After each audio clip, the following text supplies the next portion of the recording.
गेले 67 वर्ष या किल्ले दुर्गाडी येथे त्रिपुरी पौर्णिमेचा उत्सव हा साजरा केला जातो।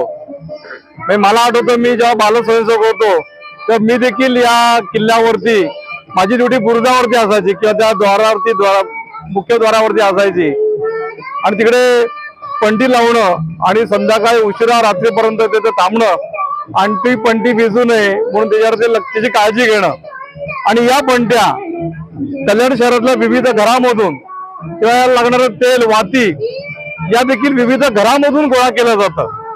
या कल्याण शहरामधल्या प्रत्येक घराची इन्व्हॉल्वमेंट या त्रिपुरी पौर्णिमेमध्ये ही स्वाभाविकपणे आहे।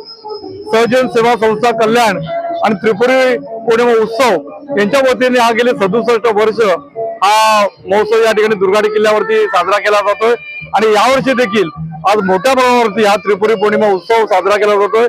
कल्याण मधले हजारो नागरिक आज माता दुर्गाच्या दर्शनाला देखील या ठिकाणी आलेले आहेत आणि या ठिकाणी पंटांनी हा किल्ला पूर्ण सजवलेला आहे आणि त्रिपूर हा अत्यंत चांगल्या प्रकारे या ठिकाणी साजरा केला जातोय।